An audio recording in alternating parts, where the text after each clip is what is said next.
सोमवार ਨੂੰ ਭਾਰਤ ਸਰਕਾਰ ਸਮੇਤ ਸਾਰੇ ਸੂਬਿਆਂ ਦੀਆਂ ਸਰਕਾਰਾਂ ਨੇ ਬੜੇ ਹੀ ਜੋਸ਼ੋ ਖਰੋਸ਼ ਦੇ ਨਾਲ ਉਤਸ਼ਾਹ ਦੇ ਨਾਲ ਭਾਰਤ ਦੀ ਵੰਡ ਦਾ 76ਵਾਂ ਦਿਹਾੜਾ ਮਨਾਇਆ। ਇਸ ਮੌਕੇ ਲਾਲ ਕਿਲੇ ਦੀ ਫਸੀਲ ਤੋਂ ਬੋਲਦਿਆਂ ਭਾਰਤ ਦੇ ਪ੍ਰਧਾਨ ਮੰਤਰੀ ਨਰਿੰਦਰ ਮੋਦੀ ਨੇ ਕਿਹਾ ਕਿ ਜੇ ਸਾਡੇ ਮਨ ਦੇ ਵਿੱਚ ਹੁਣ ਵੀ ਗੁਲਾਮੀ ਦਾ ਅਹਿਸਾਸ ਹੈ ਤਾਂ ਇਹਨੂੰ ਰਹਿਣ ਨਹੀਂ ਦੇਣਾ। ਹੁਣ ਸਾਨੂੰ 100% ਦੀ ਗੁਲਾਮੀ ਤੋਂ ਆਜ਼ਾਦੀ ਪਾਉਣੀ ਹੋਵੇਗੀ। ਔਰਤਾਂ ਨੂੰ ਗਾਲਾਂ ਕੱਢਣ ਦੀ ਗੱਲ ਕਰਦੇ ਪ੍ਰਧਾਨ ਮੰਤਰੀ ਮੋਦੀ ਭਾਵੁਕ ਹੋਵੇ, ਕਹਿੰਦੇ ਕਿ ਅਸੀਂ ਇਹ ਭੈੜੀ ਆਦਤ ਛੱਡ ਸਕਦੇ ਹਾਂ। ਦਰਅਸਲ ਗੱਲ ਵੀ ਸਹੀ ਹੈ ਕਿਉਂਕਿ ਇਹ ਆਮ ਵਰਤਾਰਾ ਹੈ ਕਿ ਬੰਦਿਆਂ ਦੀ ਲੜਾਈ ਹੋਵੇ ਭਾਵੇਂ, ਪਰ ਗਾਲਾਂ ਨੇ ਜਿਹੜੀਆਂ ਔਰਤਾਂ ਨੂੰ ਹੀ ਕੱਢੀਆਂ ਜਾਂਦੀਆਂ ਨੇ। ਮੁੱਖ ਮੰਤਰੀ ਭਗਵੰਤ ਮਾਨ ਨੇ ਲੁਧਿਆਣਾ ਦੇ ਵਿੱਚ ਕਿਹਾ ਕਿ ਹਾਲੇ ਅਸੀਂ ਪੂਰੇ ਆਜ਼ਾਦ ਨਹੀਂ ਹੋਏ ਹਾਂ। ਸਿਮਰਨਜੀਤ ਸਿੰਘ ਮਾਨ ਸੰਗਰੂਰ ਤੋਂ MP, ਉਹਨਾਂ ਨੇ ਆਪਣੇ ਘਰ ਤੇ ਤਿਰੰਗੇ ਦੀ ਥਾਂ ਕੇਸਰੀ ਝੰਡਾ ਲਹਿਰਾਇਆ। ਕਾਂਗਰਸ ਨੇ ਪ੍ਰਧਾਨ ਮੰਤਰੀ ਦੇ ਭਾਸ਼ਣ ਨੂੰ 1.25 ਘੰਟੇ ਦਾ ਥਕਾਊ ਭਾਸ਼ਣ ਦੱਸਿਆ ਤੇ ਜਵਾਬ ਵੀ ਦਿੱਤੇ। ਅਮਰੀਕਾ ਤੇ ਪਾਕਿਸਤਾਨ ਤੋਂ ਵੰਡ ਦੇ 76ਵੇਂ ਸਾਲ ਮੌਕੇ ਕੀ ਸੁਨੇਹੇ ਆਏ ਨੇ ਤੇ ਪੰਜਾਬ ਦੇ ਵਿੱਚ ਆਮ ਆਦਮੀ ਪਾਰਟੀ ਨੇ ਆਮ ਆਦਮੀ ਕਲੀਨਿਕ ਸ਼ੁਰੂ ਕਰ ਦਿੱਤੇ ਨੇ। ਮਾਨ ਸਾਹਿਬ ਦੀ ਲਿਸ਼ਕਵੀਂ ਤਸਵੀਰ ਵਿਰੋਧੀਆਂ ਨੂੰ ਪਸੰਦ ਨਹੀਂ ਆ ਰਹੀ। ਭਗਵੰਤ ਮਾਨ ਦੇ ਸੂਬਾ ਪੱਧਰੀ ਸਮਾਗਮ ਮੌਕੇ ਲੁਧਿਆਣਾ ਦੇ ਵਿੱਚ ਸਰਕਾਰ ਦੇ ਨਿਯਮਾਂ ਦੀਆਂ ਧੱਜੀਆਂ ਖੁਦ ਸਰਕਾਰ ਨੇ ਹੀ ਕਿਵੇਂ ਉਡਾ ਦਿੱਤੀਆਂ। ਸਤਿ ਸ਼੍ਰੀ ਅਕਾਲ ਜੀ। ਦਾ ਖਾਲਸ ਟੀਵੀ ਦੇਖਣ ਵਾਲੇ ਦੇਸ਼ ਦੁਨੀਆ ਦੇ ਸਾਡੇ ਸਾਰੇ ਦਰਸ਼ਕਾਂ ਦਾ ਬਹੁਤ-ਬਹੁਤ ਸਵਾਗਤ ਹੈ। ਐਮਰਜੈਂਸੀ ਬੁਲੇਟਿਨ ਦੇ ਨਾਲ ਮੈਂ ਹਰਸ਼ਰਨ ਕੌਰ। ਅੱਜ ਦੇ ਬੁਲੇਟਿਨ ਦੇ ਵਿੱਚ ਦੱਸਾਂਗੇ ਤੁਹਾਨੂੰ ਪੰਜਾਬ ਸਮੇਤ ਦੁਨੀਆ ਭਰ ਦੀਆਂ ਸਾਰੀਆਂ ਵੱਡੀਆਂ ਤਾਜ਼ਾ ਤੇ ਅਹਿਮ ਖਬਰਾਂ। ਸ਼ੁਰੂਆਤ ਕਰਾਂਗੇ ਸ਼ੁੱਕਰਵਾਰ ਦੀ ਲੋਕ ਰਾਏ ਦੇ ਨਤੀਜੇ ਤੋਂ। ਸ਼ੁੱਕਰਵਾਰ ਦੀ ਲੋਕ ਰਾਏ ਸੀ ਕਿ ਸੁਪਰੀਮ ਕੋਰਟ ਨੇ EVM ਦੀ ਬਜਾਏ ਬੈਲਟ ਪੇਪਰ ਰਾਹੀਂ ਚੋਣਾਂ ਕਰਵਾਉਣ ਦੀ ਮੰਗ ਵਾਲੀ ਪਟੀਸ਼ਨ ਖਾਰਜ ਕਰ ਦਿੱਤੀ ਹੈ। ਤੁਹਾਡੇ ਮੁਤਾਬਿਕ ਵੋਟਾਂ EVM ਰਾਹੀਂ ਹੋਣੀਆਂ ਚਾਹੀਦੀਆਂ ਨੇ ਤਾਂ ਸਾਡੇ ਸਿਰਫ 8% ਦਰਸ਼ਕਾਂ ਨੇ ਹਾਂ ਦੇ ਵਿੱਚ ਉੱਤਰ ਦਿੱਤਾ ਹੈ ਕਿ EVM ਵਿਧੀ ਸਹੀ ਹੈ, ਜਦਕਿ 94% ਦਰਸ਼ਕਾਂ ਨੇ ਨਾਂ ਦੇ ਵਿੱਚ ਉੱਤਰ ਦਿੱਤਾ ਹੈ EVM ਤੇ ਕਿਸੇ ਨੂੰ ਬਹੁਤਾ ਭਰੋਸਾ ਨਹੀਂ ਹੈ। ਜਦਕਿ ਸੁਪਰੀਮ ਕੋਰਟ ਨੇ ਕਿਹਾ ਸੀ ਕਿ EVM ਰਾਹੀਂ ਵੋਟਾਂ ਕਰਵਾਉਣ ਨੂੰ ਲੈ ਕੇ ਕੋਈ ਪਰੇਸ਼ਾਨੀ ਨਹੀਂ ਹੈ। ਅੱਜ ਦੀ ਲੋਕ ਰਾਏ ਹੈ ਕਿ ਲਾਲ ਕਿਲੇ ਤੇ ਵੰਡ ਦੀ 76ਵੀਂ ਬਰਸੀ ਮੌਕੇ ਭਾਵੁਕ ਹੁੰਦਿਆਂ ਪ੍ਰਧਾਨ ਮੰਤਰੀ ਮੋਦੀ ਨੇ ਦੇਸ਼ ਵਾਸੀਆਂ ਨੂੰ ਅਪੀਲ ਕੀਤੀ ਹੈ ਕਿ ਕੀ ਅਸੀਂ ਆਪਣੀਆਂ ਤੇ ਪਰਾਈਆਂ ਮਾਵਾਂ, ਧੀਆਂ ਤੇ ਭੈਣਾਂ ਨੂੰ ਗਾਲਾਂ ਕੱਢਣ ਦੀ ਆਦਤ ਤਿਆਗ ਸਕਦੇ ਹਾਂ। ਗੱਲ ਤਾਂ ਸਹੀ ਵੀ ਹੈ ਕਿਉਂਕਿ ਬੰਦਿਆਂ ਦੀ ਲੜਾਈ ਵਿੱਚ ਵੀ ਗਾਲਾਂ ਨੇ ਜਿਹੜੀਆਂ ਔਰਤਾਂ ਨੂੰ ਹੀ ਕੱਢੀਆਂ ਜਾਂਦੀਆਂ ਨੇ। ਆਖਿਰਕਾਰ ਕਿਉਂ ਕੱਢੀਆਂ ਜਾਂਦੀਆਂ ਨੇ, ਇਹ ਵੀ ਸਵਾਲ ਹੈ। ਸੋ ਕੀ ਤੁਸੀਂ ਪ੍ਰਧਾਨ ਮੰਤਰੀ ਦੇ ਇਸ ਅਪੀਲ ਦੇ ਨਾਲ ਸਹਿਮਤ ਹੋ? ਕੀ ਤੁਹਾਨੂੰ ਵੀ ਲੱਗਦਾ ਹੈ ਕਿ ਇਹ ਆਦਤ ਜਿਹੜੀ ਹੈ ਉਹ ਤਿਆਗ ਦੇਣੀ ਚਾਹੀਦੀ ਹੈ? ਜੇ ਤੁਹਾਨੂੰ ਲੱਗਦਾ ਹੈ ਕਿ ਸਹੀ ਗੱਲ ਹੈ, ਯੈਸ ਜਾਂ ਹਾਂ ਲਿਖਿਓ। ਜੇ ਤੁਹਾਨੂੰ ਲੱਗਦਾ ਹੈ ਕਿ ਪ੍ਰਧਾਨ ਮੰਤਰੀ ਨੇ ਗਲਤ ਅਪੀਲ ਕਰਤੀ ਤਾਂ ਨੋ ਜਾਂ ਨਾ ਲਿਖਿਓ। ਖਬਰਾਂ ਵਿਸਥਾਰ ਦੇ ਨਾਲ ਤੇ ਗੱਲ ਪਹਿਲਾਂ ਆਜ਼ਾਦੀ ਦਿਹਾੜੇ ਨੂੰ ਲੈ ਕੇ ਜਿਹੜੀਆਂ ਖਬਰਾਂ ਮਿਲੀਆਂ ਨੇ ਪੂਰੇ ਦੇਸ਼ ਤੋਂ, ਉਹਨਾਂ ਦੀ ਹੀ ਗੱਲ ਕਰਾਂਗੇ। ਭਾਵੇਂ ਸਰਕਾਰਾਂ ਇਸ ਨੂੰ ਆਜ਼ਾਦੀ ਦੇ ਜਸ਼ਨਾਂ ਵਾਂਗੂ ਮਨਾਉਂਦੀਆਂ ਨੇ, ਪਰ ਜ਼ਿਆਦਾਤਰ ਲੋਕ ਇਸ ਨੂੰ ਵੰਡ ਕਹਿੰਦੇ ਨੇ ਕਿ ਦੋ ਮੁਲਕਾਂ ਦੀ ਵੰਡ ਹੋ ਗਈ ਸੀ, ਇੱਕ ਮੁਲਕ ਦੀ ਵੰਡ ਹੋ ਕੇ ਦੋ ਬਣ ਗਏ ਸੀ। ਤੇ ਕਈ ਲੋਕ ਜਿਨ੍ਹਾਂ ਨੇ ਇਸ ਨੂੰ ਹੱਡੀ ਹੰਡਾਇਆ ਉਹ ਇਸ ਨੂੰ ਰੌਲੇ ਵਾਲੇ ਦਿਨ ਵੀ ਕਹਿੰਦੇ ਨੇ। ਅਸੀਂ ਸਭ ਤੋਂ ਪਹਿਲਾਂ ਬੁਲੇਟਿਨ ਦੇ ਵਿੱਚ ਖਬਰਾਂ ਦੀ ਸ਼ੁਰੂਆਤ ਕਰਨ ਤੋਂ ਪਹਿਲਾਂ ਚੜ੍ਹਦੇ ਤੇ ਲਹਿੰਦੇ ਪਾਸੇ ਵਸਦੇ ਸਾਰੇ ਲੋਕ ਖੁਸ਼ੀ ਵਸਣ, ਸਾਰੇ ਲੋਕ ਸੁਖੀ ਵਸਣ, ਇਹ ਦੁਆ ਕਰਦੇ ਆਂ, ਅਰਦਾਸ ਕਰਦੇ ਆਂ। ਖਬਰਾਂ ਦੇ ਵਿਸਥਾਰ ਦੇ ਵਿੱਚ ਸਭ ਤੋਂ ਪਹਿਲਾਂ ਗੱਲ ਕਰਾਂਗੇ 15 ਅਗਸਤ ਦੇ ਆਜ਼ਾਦੀ ਦੇ ਜਸ਼ਨਾਂ ਦੀ। 15 ਅਗਸਤ ਨੂੰ ਭਾਰਤ ਨੇ 76ਵਾਂ ਆਜ਼ਾਦੀ ਦਿਹਾੜਾ ਮਨਾਇਆ। ਭਾਰਤ ਸਰਕਾਰ ਨੇ ਪ੍ਰਧਾਨ ਮੰਤਰੀ ਨਰਿੰਦਰ ਮੋਦੀ ਨੇ 9ਵੀਂ ਵਾਰੀ ਲਾਲ ਕਿਲੇ ਦੀ ਫਸੀਲ ਤੋਂ ਤਿਰੰਗਾ ਲਹਿਰਾਇਆ। ਇਸ ਦੌਰਾਨ 21 ਤੋਪਾਂ ਦੀ ਸਲਾਮੀ ਵੀ ਦਿੱਤੀ ਗਈ ਤੇ ਖਾਸ ਗੱਲ ਇਸ ਵਾਰੀ ਇਹ ਰਹੀ, ਜਿਹੜੀ ਪਹਿਲੀ ਵਾਰੀ ਹੋਈ ਹੈ ਕਿ 75 ਸਾਲਾਂ ਬਾਅਦ ਮੇਡ ਇਨ ਇੰਡੀਆ ਤੋਪਾਂ ਦੇ ਨਾਲ ਸਲਾਮੀ ਦਿੱਤੀ ਗਈ। ਗੰਨਾਂ ਵੀ ਦੇਸੀ ਵਰਤੀਆਂ ਗਈਆਂ।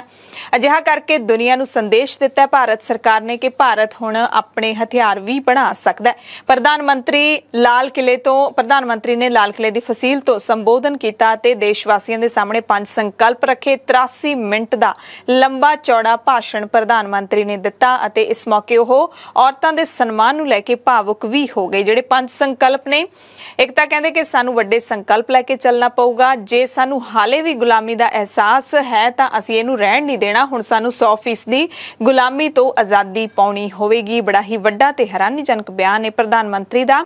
ਤੀਸਰਾ, ਉਹਨਾਂ ਨੇ ਕਿਹਾ ਕਿ ਸਾਨੂੰ ਸਾਡੀ ਵਿਰਾਸਤ ਤੇ ਮਾਣ ਹੋਣਾ ਚਾਹੀਦਾ ਹੈ ਕਿਉਂਕਿ ਸਾਡੀ ਵਿਰਾਸਤ ਬਹੁਤ ਹੀ ਮਹਿੰਗੀ ਹੈ, ਉੱਚੀ ਹੈ। ਏਕਤਾ ਤੇ ਇਕਜੁੱਟਤਾ ਦੇਸ਼ ਵਾਸੀਆਂ ਦੇ ਵਿੱਚ ਬਹੁਤ ਜ਼ਰੂਰੀ ਹੈ। ਏਕਤਾ ਦੀ ਤਾਕਤ ਭਾਰਤ ਨੂੰ ਵੱਡਾ ਬਣਾਏਗੀ। ਨਾਗਰਿਕਾਂ ਦੀਆਂ ਕੁਝ ਜ਼ਿੰਮੇਵਾਰੀਆਂ ਨੇ ਜਿਸ ਤੋਂ PM ਤੇ CM ਵੀ ਕਹਿੰਦੇ ਬਾਹਰ ਨਹੀਂ ਹੈਗੇ, ਉਹ ਵੀ नागरिक ने। हमने 75 साल में कई सारी सिद्धियां भी प्राप्त की हैं। हमने 75 साल के अनुभव में नए सपने भी संजोए हैं, नए संकल्प भी लिए हैं।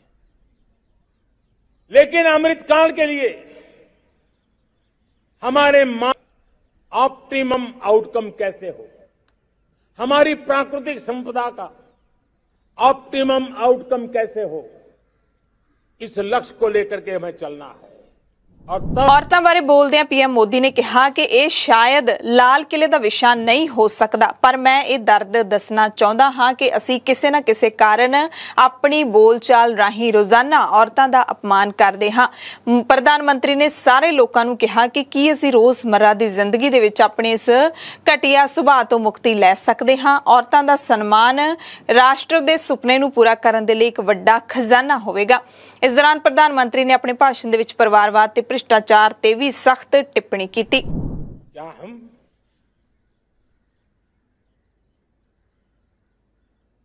स्वभाव से, संस्कार से, रोजमर्रा की जिंदगी में नारी को अपमानित करने वाली हर बात से मुक्ति का संकल्प ले सकते हैं? भाषण तो बाद प्रधानमंत्री ਵੱਖ-ਵੱਖ सूबियां ਦੇ ਸਕੂਲੀ ਬੱਚਿਆਂ ਨੂੰ ਮਿਲੇ। इस दौरान पंजाब ਦੇ ਬੱਚਿਆਂ ਨੂੰ ਮਿਲਣ ਤੋਂ ਬਾਅਦ पीएम मोदी ने ਉਹਨਾਂ ਨੂੰ ਭੰਗੜੇ ਦੀ ਪੇਸ਼ਕਾਰੀ ਲਈ ਕਿਹਾ ਤਾਂ ਬੱਚਿਆਂ ਨੇ ਵੀ ਢੋਲ ਦੀ ਥਾਪ ਤੇ ਭੰਗੜਾ ਪਾਇਆ। पीएम मोदी ਦੇ ਲੰਬੇ ਭਾਸ਼ਣ ਦੀਆਂ 10 ਜਿਹੜੀਆਂ ਮੁੱਖ ਗੱਲਾਂ ਨੇ ਉਹਨਾਂ ਦੇ ਵਿੱਚ ਭ੍ਰਿਸ਼ਟਾਚਾਰ ਤੇ ਪਰਿਵਾਰਵਾਦ ਖਿਲਾਫ ਜੰਗ, ਜੈ ਜਵਾਨ ਜੈ ਕਿਸਾਨ ਜੈ ਵਿਗਿਆਨ ਦੇ ਨਾਲ ਜੈ ਅਨੁਸੰਧਾਨ ਦਾ ਵੀ ਨਾਰਾ ਦਿੱਤਾ। ਸੰਯੁਕਤ ਪਰਿਵਾਰ ਕਹਿੰਦੇ ਬਹੁਤ ਜ਼ਰੂਰੀ ਹੈ, ਯਾਨੀ ਕਿ ਪੂਰੇ ਦੇਸ਼ ਨੂੰ ਮਿਲ ਕੇ ਚੱਲਣ ਦੀ ਉਹਨਾਂ ਨੇ ਅਪੀਲ ਕੀਤੀ, ਗੱਲ ਕੀਤੀ, ਸੱਦਾ ਦਿੱਤਾ। भारत जैसे लोकतंत्र में जहां लोग गरीबी से जूझ रहे हैं, जब ये तरफ से देखते हैं, एक तरफ वो लोग हैं जिनके पास रहने के लिए जगह नहीं है, दूसरी तरफ वो तरफ लोग हैं जिनको अपना चोरी किया हुआ माल रखने के लिए जगह नहीं है। ये स्थिति अच्छी नहीं है और इसलिए हमें भ्रष्टाचार के खिलाफ पूरी ताकत से लड़ना है। पिछले 8 वर्षों में डायरेक्ट बेनिफिट ट्रांसफर के द्वारा आधार, मोबाइल, इन सारे आधुनिक व्यवस्थाओं का उपयोग करते हुए 2 लाख करोड़ रुपए जो गलत हाथों में जाते थे उसको बचा करके देश की भलाई के लिए काम लगाने में हम सफल हुए। ਅਹਿਮ ਗੱਲ ਕੀਤੀ, ਕਹਿੰਦੇ ਜਦੋਂ ਅਸੀਂ ਆਜ਼ਾਦੀ ਦੀ ਚਰਚਾ ਕਰਦੇ ਹਾਂ ਤਾਂ ਜੰਗਲਾਂ ਦੇ ਵਿੱਚ ਰਹਿਣ ਵਾਲੇ ਆਦੀਵਾਸੀ ਸਮਾਜ ਦਾ ਗੌਰਵ ਨਹੀਂ ਭੁੱਲਣਾ ਚਾਹੀਦਾ। ਬਿਸਰਾ ਮੁੰਡਾ ਵਰਗੇ ਜਿਹੇ ਕਈ ਨਾਮ ਨੇ ਜਿਨ੍ਹਾਂ ਨੇ ਆਜ਼ਾਦੀ ਦੇ ਅੰਦੋਲਨ ਦੀ ਆਵਾਜ਼ ਬੁਲੰਦ ਕੀਤੀ। 75 ਸਾਲਾਂ ਦੌਰਾਨ ਸਭ ਨੇ ਦਰਦ ਵੀ ਮਾਣਿਆ, ਖੁਸ਼ੀ ਵੀ ਮਾਣੀ। 14 ਅਗਸਤ ਨੂੰ ਬਟਵਾਰੇ ਦਾ ਦਰਦ ਵੀ ਕਹਿੰਦੇ ਸਭ ਨੇ ਮਿਲ ਕੇ ਵੰਡਿਆ। ਪ੍ਰਧਾਨ ਮੰਤਰੀ ਨੇ ਇਹ ਵੀ ਵੱਡਾ ਬਿਆਨ ਦਿੱਤਾ, ਕਹਿੰਦੇ ਸਾਨੂੰ ਡਰਾਇਆ ਗਿਆ ਪਰ ਫਿਰ ਵੀ ਅਸੀਂ ਅੱਗੇ ਵਧਦੇ ਰਹੇ। ਪਿਛਲੇ 75 ਸਾਲਾਂ ਦੇ ਵਿੱਚ ਦੁੱਖ ਸੁੱਖ ਸਹਿ ਕੇ ਅੱਗੇ ਵਧਦੇ ਰਹੇ ਕਿਉਂਕਿ ਸਾਡੇ ਅੰਦਰ ਇੱਕ ਜ਼ਿੱਦ ਸੀ, ਜਨੂਨ ਸੀ, ਕਿਉਂਕਿ ਇਹ ਹਿੰਦੁਸਤਾਨ ਹੈ, ਹਮੇਸ਼ਾ ਜਿੱਤਦਾ ਰਿਹਾ। ਅਨਾਜ ਦਾ ਸੰਕਟ ਵੀ ਝੱਲਿਆ, ਜੰਗ ਦਾ ਸ਼ਿਕਾਰ ਵੀ ਹੋਏ, ਦਹਿਸ਼ਤਗਰਦੀ ਦੇ ਖਿਲਾਫ ਵੀ ਮਜ਼ਬੂਤੀ ਦੇ ਨਾਲ ਲੜੇ। ਪ੍ਰਧਾਨ ਮੰਤਰੀ ਨੇ ਸੁਨੇਹਾ ਦਿੱਤਾ ਕਿ ਅਸੀਂ ਆਤਮ ਨਿਰਭਰ ਬਣਨਾ ਹੈ। ਭਾਰਤ ਹੁਣ ਮੈਨੂਫੈਕਚਰਿੰਗ ਦਾ ਹੱਬ ਬਣ ਰਿਹਾ ਹੈ ਤੇ ਅਸੀਂ ਵੱਧ ਤੋਂ ਵੱਧ ਕੋਸ਼ਿਸ਼ ਕਰਨੀ ਹੈ ਕਿ ਸਾਡੇ ਮੁਲਕ ਦੇ ਵਿੱਚ ਬਣੀਆਂ ਜਿਹੜੀਆਂ ਵਸਤੂਆਂ ਨੇ ਉਹਨਾਂ ਦੀ ਅਸੀਂ ਵਰਤੋਂ ਕਰਨੀ ਹੈ। ਫੌਜ ਦੇ ਜਵਾਨਾਂ ਨੂੰ ਕਹਿੰਦੇ ਸਲਾਮ ਕਰਨ ਦਾ ਇਹ ਦਿਨ ਹੈ। ਆਜ਼ਾਦੀ ਦੇ 75 ਸਾਲ ਤੋਂ ਬਾਅਦ ਜਿਹੜੀ ਆਵਾਜ਼ ਨੂੰ ਸੁਣਨ ਲਈ ਸਾਡੇ ਕੰਨ ਤਰਸ ਰਹੇ ਸੀ, ਉਹ ਆਵਾਜ਼ ਅਸੀਂ ਸੁਣੀ ਹੈ। ਸਾਡੇ ਤਿਰੰਗੇ ਨੂੰ ਸਲਾਮੀ ਦੇਣ ਦਾ ਕੰਮ ਸਾਡੀ ਮੇਡ ਇਨ ਇੰਡੀਆ ਤੋਪ ਨੇ ਕੀਤਾ ਹੈ। ਮੋਦੀ ਨੇ ਦੇਸ਼ ਦੀ ਸਾਰੀ ਫੌਜ ਦਾ ਧੰਨਵਾਦ ਵੀ ਕੀਤਾ। मेरे भाई बहनों, मैं आज मेरे देश के सेना के जवानों का हृदय से अभिनंदन करना चाहता हूं। मेरी आत्मनिर्भर की बात को संगठित स्वरूप में, साहस के स्वरूप में मेरी सेना के जवानों ने, सेना नायकों ने जिस जिम्मेवारी के साथ कंधे पे उठाया है, मैं उनको जितनी सैल्यूट करूं उतनी कम है दोस्तों। उधर कांग्रेस पार्टी ने प्रधानमंत्री नरेंद्र मोदी ਦੇ ਲਾਲ ਕਿਲੇ ਤੋਂ ਮੁਲਕ ਦੇ ਨਾਮ ਦਿੱਤੇ ਸੰਬੋਧਨ ਦੇ ਵਿੱਚ ਮਹਾਤਮਾ ਗਾਂਧੀ ਦੇ ਰਾਹ ਤੇ ਚੱਲਣ ਦੀ ਗੱਲ ਤੇ ਤੰਜ ਕੱਸਿਆ। ਟਵਿੱਟਰ ਹੈਂਡਲ ਤੇ ਕਾਂਗਰਸ ਪਾਰਟੀ ਨੇ ਟਵੀਟ ਕੀਤਾ ਕਿ ਆਮ ਜਨਤਾ ਨੂੰ ਲੁੱਟ ਕੇ ਚੁਣਿੰਦਾ ਉਦਯੋਗਪਤੀ ਮਿੱਤਰਾਂ ਦੀਆਂ ਜੇਬਾਂ ਭਰਨ ਵਾਲੇ ਲੋਕ ਮਹਾਤਮਾ ਗਾਂਧੀ ਦਾ ਨਾਮ ਨਾ ਹੀ ਲੈਣ ਤਾਂ ਚੰਗਾ ਹੋਊਗਾ। ਕਹਿੰਦੇ ਦੇਸ਼ ਦੇ 84% ਲੋਕਾਂ ਦੀ ਆਮਦਨ ਘੱਟ ਹੈ। ਭਾਰਤ ਸਮੂਹਿਕ ਗਰੀਬੀ ਵਾਲੇ ਦੇਸ਼ਾਂ ਵਿੱਚ ਫਿਰ ਤੋਂ ਸ਼ਾਮਿਲ ਹੋ ਰਿਹਾ ਹੈ। ਅਮੀਰ ਤੇ ਗਰੀਬ ਦਾ ਪਾੜਾ ਫਿਰ ਤੋਂ ਡੂੰਘਾ ਹੁੰਦਾ ਜਾ ਰਿਹਾ ਹੈ। ਦਰਅਸਲ ਪ੍ਰਧਾਨ ਮੰਤਰੀ ਮੋਦੀ ਨੇ ਆਪਣੇ ਭਾਸ਼ਣ ਦੀ ਸ਼ੁਰੂਆਤ ਵਿੱਚ ਗਾਂਧੀ ਨੂੰ ਯਾਦ ਕਰਦਿਆਂ ਕਿਹਾ ਸੀ ਕਿ ਅਸੀਂ ਸਾਰੇ ਦੇਸ਼ਵਾਸੀ ਧੰਨਵਾਦੀ ਹਾਂ, ਪੂਜਨੀਕ ਬਾਪੂ ਨੇਤਾ ਜੀ ਸੁਭਾਸ਼ ਚੰਦਰ ਬੋਸ, ਵੀਰ ਸਾਵਰਕਰ ਦੇ ਰਿਣੀ ਆ ਜਿਨ੍ਹਾਂ ਨੇ ਕਰਤੱਵ ਦੇ ਰਾਹ ਤੇ ਚੱਲਦਿਆਂ ਆਪਣੇ ਜੀਵਨ ਕੁਰਬਾਨ ਕਰ ਦਿੱਤੇ। ਕਹਿੰਦੇ ਫਰਜ਼ ਦਾ ਮਾਰਗ ਹੀ ਉਹਨਾਂ ਦਾ ਜੀਵਨ ਮਾਰਗ ਸੀ। ਮੋਦੀ ਨੇ ਇਹ ਵੀ ਦਾਅਵਾ ਕੀਤਾ ਕਿ ਮੈਂ ਮਹਾਤਮਾ ਗਾਂਧੀ ਦੇ ਸੁਪਨਿਆਂ ਨੂੰ ਪੂਰਾ ਕਰਨ ਲਈ ਆਪਣੇ ਆਪ ਨੂੰ ਸਮਰਪਿਤ ਕੀਤਾ ਹੋਇਆ। ਉਧਰ ਕਾਂਗਰਸ ਨੇ ਪ੍ਰਧਾਨ ਮੰਤਰੀ ਨਰਿੰਦਰ ਮੋਦੀ ਨੇ ਜਿਹੜਾ ਪਰਿਵਾਰਵਾਦ ਦਾ ਮੁੱਦਾ ਚੁੱਕਿਆ ਉਸ ਨੂੰ ਲੈ ਕੇ ਵੀ ਜਵਾਬ ਦਿੱਤਾ ਹੈ। ਕਾਂਗਰਸ ਲੀਡਰ ਪਵਨ ਖੇੜਾ ਨੇ ਪ੍ਰਧਾਨ ਮੰਤਰੀ ਦੇ ਭਾਸ਼ਣ ਨੂੰ ਪਹਿਲਾਂ ਤਾਂ ਥੱਕਿਆ ਹੋਇਆ ਭਾਸ਼ਣ ਦੱਸਿਆ ਤੇ ਫਿਰ ਕਿਹਾ ਕਿ ਭਾਰਤੀ ਜਨਤਾ ਪਾਰਟੀ ਦੇ ਵਿੱਚ ਇੱਕ ਪਰਿਵਾਰਵਾਦ ਹੀ ਹੈ। ਇੱਕ ਆਦਮੀ ਜਿਸਨੇ ਲਾਰਡਸ ਦੇ ਵਿੱਚ ਸੈਂਚੁਰੀ ਲਾਈ ਹੋਵੇ, ਮੈਂ ਤਾਂ ਨਹੀਂ ਦੇਖਿਆ ਕਿ ਉਹ ਕ੍ਰਿਕਟ ਦੇ ਵਿੱਚ ਇੱਕ ਵੱਡੇ ਅਹੁਦੇ ਤੇ ਪਹੁੰਚ ਗਏ ਹੋਣ। ਇੱਕ ਹੋਰ ਮੰਤਰੀ ਨੇ ਜਿਸ ਦੇ ਪੁੱਤਰ ਨੇ ਫੋਰਨ ਸਰਵਿਸ ਤਾਂ ਪਾਸ ਨਹੀਂ ਕੀਤੀ ਪਰ ਇੱਕ ਬਹੁਤ ਵੱਡੇ ਥਿੰਕ ਟੈਂਕ ਦੇ ਵੱਡੇ ਅਹੁਦੇ ਤੇ ਉਹ ਬੈਠੇ ਨੇ। ਕਹਿੰਦੇ ਹੁਣ ਉਹ ਹਮਲਾ ਆਪਣੇ ਹੀ ਮੰਤਰੀਆਂ ਤੇ ਕਰ ਰਹੇ ਨੇ, ਯਾਨੀ ਕਿ ਪ੍ਰਧਾਨ ਮੰਤਰੀ ਨੂੰ ਕਿਹਾ ਕਿ ਪ੍ਰਧਾਨ ਮੰਤਰੀ ਪਰਿਵਾਰਵਾਦ ਦਾ ਇਲਜ਼ਾਮ ਲਾ ਕੇ ਆਪਣੇ ਹੀ ਮੰਤਰੀਆਂ ਤੇ हमला कर रहे हैं। पिछले 8 साल से अपने ही शब्दों के शिकार होते चले जा रहे हैं और बहुत थके हुए सुनाई देते हैं। अब उनकी बातें थकी हुई सुनाई देती हैं, उनके शब्द थके हुए, कोई भाव नहीं है, कोई दिल में जज्बा नहीं है, कोई जुनून नहीं है, क्योंकि जो जो उन्होंने वादे किए थे अब मुझे लगता है वो उन्हें खुद को सताते होंगे।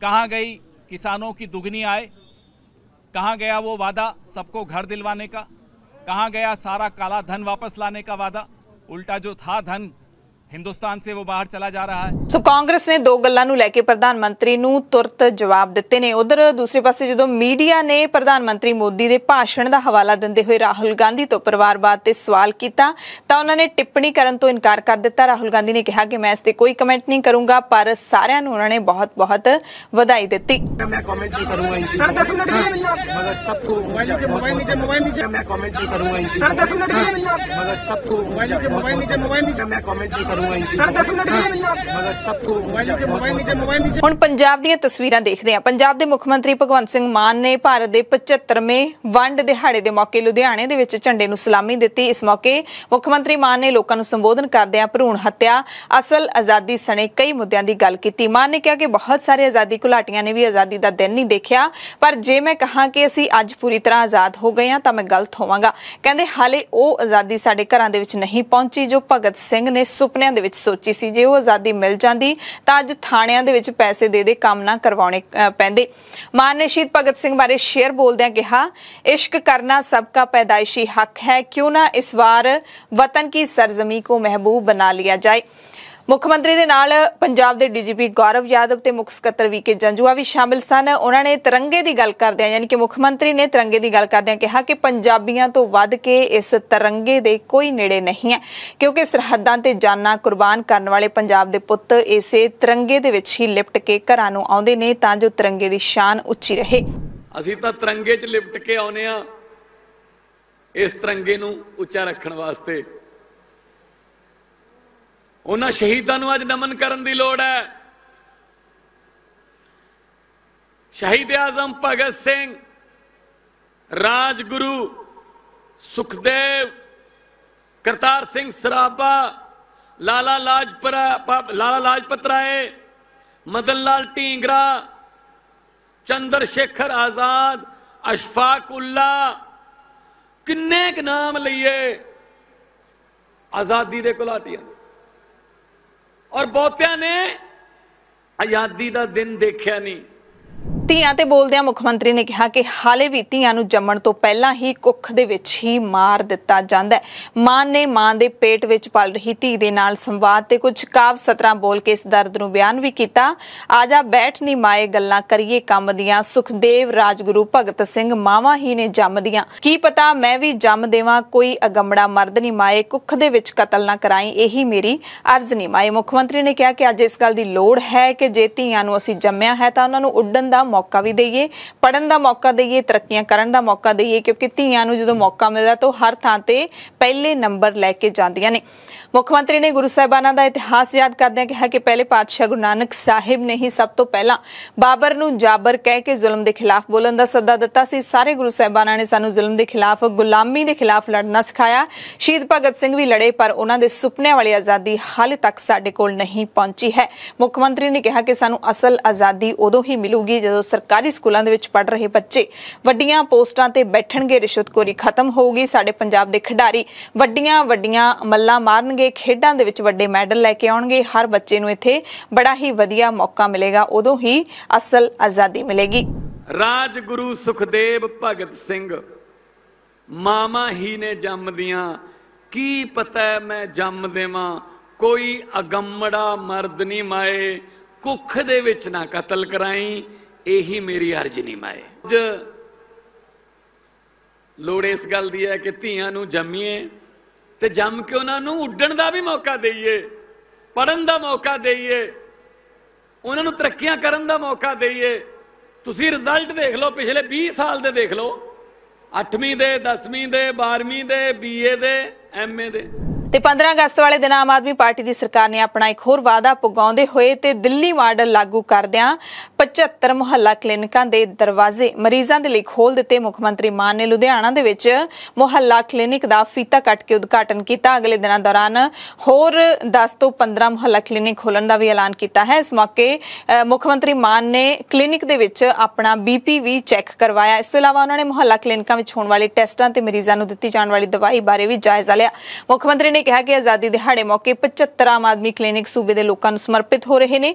ਚੋਣਾਂ ਦੌਰਾਨ ਕਹਿੰਦੇ ਸੀ ਪੰਜਾਬੀਆਂ ਨੂੰ ਗਰੰਟੀ ਦਿੱਤੀ ਸੀ ਕਿ ਆਮ ਆਦਮੀ ਕਲੀਨਿਕ ਖੋਲੇ ਜਾਣਗੇ ਤੇ ਇਹ ਗਰੰਟੀ ਹੁਣ ਪੂਰੀ ਹੋਣ ਜਾ ਰਹੀ ਹੈ। ਵਿਰੋਧੀਆਂ ਤੇ ਤੰਜ ਕੱਸਦਿਆਂ ਮੁੱਖ ਮੰਤਰੀ ਨੇ ਕਿਹਾ ਕਿ ਜਿਨ੍ਹਾਂ ਰਾਹਾਂ ਤੋਂ ਲੋਕ ਲੰਘਣ ਤੋਂ ਡਰਦੇ ਸੀ ਉਹ ਰਾਹ ਹੁਣ ਹਸਪਤਾਲਾਂ ਨੂੰ ਜਾਂਦੇ ਨੇ। ਇੱਥੇ ਮਰੀਜ਼ਾਂ ਨੂੰ ਮੁਫਤ ਇਲਾਜ ਮਿਲੂਗਾ। ਕੁਝ ਲੀਡਰਾਂ ਨੇ ਪਿੱਛੇ ਜੇ ਇਤਰਾਜ਼ ਉਠਾਇਆ, ਕਹਿੰਦੇ ਅਸੀਂ ਬਣਾਏ ਸੀ ਸੇਵਾ ਕੇਂਦਰ, ਉਹਨਾਂ 'ਚ ਕਿਉਂ ਬਣਾਉਂਦੇ ਆ ਇਹ ਮੁਹੱਲਾ ਕਲੀਨਿਕ? ਸੇਵਾ ਕਲੀਨਿਕਾਂ 'ਚ ਜਿਹੜੇ ਸੇਵਾ ਕੇਂਦਰ ਸੀ ਉਹਨਾਂ 'ਚ ਉਹਨਾਂ ਦੇ ਬਾਪ ਦਾ ਪੈਸਾ ਲੱਗਿਆ ਸੀ, ਉਹ ਵੀ ਟੈਕਸ ਤੇ ਲੱਗਿਆ ਸੀ। ਜੇ ਬੇਕਾਰ ਪਈਆਂ ਬਿਲਡਿੰਗਾਂ ਨੂੰ ਅਸੀਂ ਇੰਨੀਆਂ ਸ਼ਾਨਦਾਰ ਬਣਾ ਸਕਦੇ ਹਾਂ ਤਾਂ ਲੋਕ ਕਹਿਣਗੇ ਯਾਰ ਤਾਂ ਕਮਾਲ ਹੈ, ਇੱਥੇ ਤਾਂ ਪਹਿਲਾਂ ਗਊਆਂ ਜਾਂ ਅਵਾਰਾ ਪਸ਼ੂ ਇੱਥੇ ਫਿਰਦੇ ਸੀ, ਜਾਂ ਕੋਈ ਨਸ਼ੇ ਵਾਲੇ ਇੱਥੇ ਆਉਂਦੇ ਸੀ, ਕਿਤੇ ਪਿੰਡਾਂ 'ਚ ਪਾਥੀਆਂ ਪੱਥੀਆਂ ਪਈਆਂ, ਤਾਂ ਲੋਕ ਕਹਿਣਗੇ ਯਾਰ ਆਹ ਤਾਂ ਕਮਾਲ ਹੋ ਗਈ ਯਾਰ, ਕਿ ਇੱਕ ਜਮੀ ਜਿੱਥੋਂ ਸਾਨੂੰ ਡਰ ਲੱਗਦਾ ਸੀ ਲੰਘਣ ਤੋਂ ਉੱਥੇ ਹੁਣ ਅੱਜ ਇਲਾਜ ਹੋ ਰਹੇ ਨੇ। ਪੰਜਾਬ ਦੇ ਵਿੱਚ ਮੁਹੱਲਾ ਕਲੀਨਿਕ ਖੋਲਣ ਤੇ ਸੀਐਮ ਕੇਜਰੀਵਾਲ ਨੇ ਵੀ ਪੰਜਾਬੀਆਂ ਨੂੰ ਵਧਾਈ ਦਿੱਤੀ ਹੈ ਕਿ ਦਿੱਲੀ ਤੋਂ ਬਾਅਦ ਪੰਜਾਬ ਦੇ ਵਿੱਚ ਵੀ ਕ੍ਰਾਂਤੀ ਦੀ ਸ਼ੁਰੂਆਤ ਹੋ ਗਈ ਹੈ। ਪੰਜਾਬ ਦੇ ਹਰ ਕੋਨੇ ਦੇ ਵਿੱਚ ਮੁਹੱਲਾ ਕਲੀਨਿਕ ਖੋਲਣਗੇ। ਪੰਜਾਬ ਦੇ ਵਿੱਚ ਸ਼ੁਰੂ ਹੋਏ 75 ਮੁਹੱਲਾ ਕਲੀਨਿਕਾਂ ਦੇ ਵਿੱਚ ਡਾਕਟਰਾਂ ਨੇ ਇਲਾਜ ਕਰਨਾ ਵੀ ਸ਼ੁਰੂ ਕਰ ਦਿੱਤਾ ਹੈ। ਮਰੀਜ਼ਾਂ ਦਾ ਚੈੱਕਅਪ ਸ਼ੁਰੂ ਹੋ ਗਿਆ ਹੈ। ਮੋਹਾਲੀ ਦੇ ਵਿੱਚ ਫੇਸ 5 ਤੇ ਆਮ ਆਦਮੀ ਕਲੀਨਿਕ ਦਾ ਉਦਘਾਟਨ ਕੈਬਨਿਟ ਮੰਤਰੀ ਬ੍ਰਹਮ ਸ਼ੰਕਰ ਜੰਪਾ ਨੇ ਕੀਤਾ। ਮੋਗਾ ਦੇ ਪਿੰਡ ਲੰਡੇਕੇ ਦੇ ਵਿੱਚ ਕੈਬਨਿਟ ਮੰਤਰੀ ਲਾਲ ਚੰਦ ਕਟਾਰੂ ਚੱਕ ਨੇ ਆਮ ਆਦਮੀ ਕਲੀਨਿਕ ਦਾ ਉਦਘਾਟਨ ਕੀਤਾ। ਇਸ ਮੌਕੇ ਮੋਗਾ ਦੇ ਵਿਧਾਇਕ ਡਾਕਟਰ ਅਮਨਦੀਪ ਕੌਰ ਅਰੋੜਾ ਵੀ ਨਾਲ ਸਨ।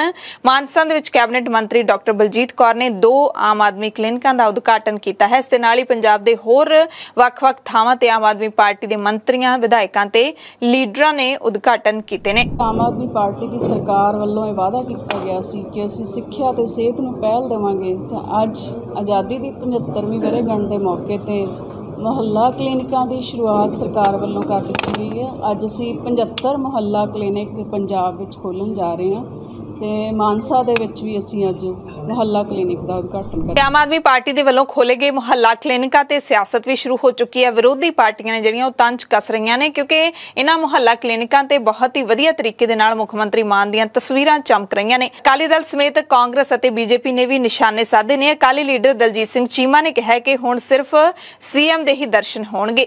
BJP ਲੀਡਰ ਹਰਜੀਤ ਗਰੇਵਾਲ ਨੇ ਕਿਹਾ ਕਿ ਮੁਹੱਲਾ ਕਲੀਨਿਕਾਂ ਦੇ ਉੱਤੇ ਸਿਰਫ CM ਦੀ ਤਸਵੀਰ ਵਿਰੋਧ ਕਰਨ ਵਾਲੇ ਖੁਦ VIP ਕਲਚਰ ਨੂੰ ਪ੍ਰਮੋਟ ਕਰ ਰਹੇ ਨੇ। ਉਹਨਾਂ ਕਿਹਾ ਕਿ ਪਹਿਲਾਂ ਭਗਵੰਤ ਮਾਨ ਖੁਦ ਜਿਹੜੇ ਪਹਿਲਾਂ ਵਾਲੇ ਮੁੱਖ ਮੰਤਰੀ ਸੀ ਉਹਨਾਂ ਦੀਆਂ ਤਸਵੀਰਾਂ ਦਾ ਵਿਰੋਧ ਕਰਦੇ ਹੁੰਦੇ ਸੀ ਤੇ ਹੁਣ ਉਹੀ ਕੁਝ ਆਪ ਕਰ ਰਹੇ ਨੇ। ਉਧਰ ਫਾਜ਼ਿਲਕਾ ਦੇ ਵਿੱਚ ਭਾਰਤ ਪਾਕਿਸਤਾਨ ਕੌਮਾਂਤਰੀ ਸਰਹੱਦ ਤੇ ਸਾਦਕੀ ਬਾਰਡਰ ਤੇ ਦੇਸ਼ ਦੀ ਸਰਹੱਦ ਦੀ ਰੱਖਿਆ ਕਰ ਰਹੇ BSF ਤੇ ਭਾਰਤੀ ਜਵਾਨਾਂ ਨੇ ਆਜ਼ਾਦੀ ਦਿਹਾੜੇ ਦੀਆਂ ਖੁਸ਼ੀਆਂ ਮਨਾਈਆਂ ਤੇ ਪਾਕਿਸਤਾਨੀ ਰੇਂਜਰ ਵੀ ਇਹਨਾਂ ਖੁਸ਼ੀਆਂ ਦੇ ਵਿੱਚ ਸ਼ਾਮਿਲ ਹੋਏ। ਆਪਸ ਦੇ ਵਿੱਚ ਮਠਿਆਈਆਂ ਦਾ ਆਦਾਨ ਪ੍ਰਦਾਨ ਕਰਕੇ ਉਹਨਾਂ ਨੇ ਆਜ਼ਾਦੀ ਦਿਹਾੜੇ ਦੀਆਂ ਮੁਬਾਰਕਾਂ ਦਿੱਤੀਆਂ। 15 ਅਗਸਤ ਨੂੰ ਸ਼ਹੀਦ ਮਾਸਟਰ ਕਰਨੈਲ ਸਿੰਘ ਈਸੜੂ ਜੀ ਦੀ ਬਰਸੀ ਦਾ ਸਮਾਗਮ ਵੀ ਕਰਵਾਇਆ ਗਿਆ। ਪਿੰਡ ਈਸੜੂ ਦੇ ਵਿੱਚ ਕਰਵਾਏ ਗਏ ਸੂਬਾ ਪੱਧਰੀ ਸਾਦੇ ਸਮਾਗਮ ਦੇ ਮੌਕੇ ਪਹੁੰਚੇ ਮੁੱਖ ਮੰਤਰੀ ਭਗਵੰਤ ਮਾਨ ਨੇ ਭਾਈ ਈਸੜੂ ਨੂੰ ਸ਼ਰਧਾਂਜਲੀ ਭੇਂਟ ਕਰਦਿਆਂ ਕਿਹਾ ਕਿ ਸਾਨੂੰ ਸ਼ਹੀਦਾਂ ਦੇ ਰਾਹ ਤੇ ਚੱਲਣ ਦੀ ਲੋੜ ਹੈ, ਕਿਉਂਕਿ ਉਹਨਾਂ ਨੇ ਸਾਨੂੰ ਸਹੀ ਰਾਹ ਤੇ ਤੋਰਿਆ ਸੀ। ਉਹਨਾਂ ਦਾਅਵਾ ਕੀਤਾ ਕਿ ਅਸੀਂ ਸਿੱਧੇ ਰਾਹ ਤੇ ਹੁਣ ਚੱਲ ਪਏ ਹਾਂ, ਸਿਸਟਮ ਨੂੰ ਠੀਕ ਕਰਨ ਦੇ ਵੱਲ ਚੱਲ ਪਏ ਹਾਂ। ਪਹਿਲਾਂ ਅਸੀਂ ਪੁੱਠੇ ਪਾਸੇ ਵੱਲ ਤੁਰੇ ਹੋਏ ਸੀ।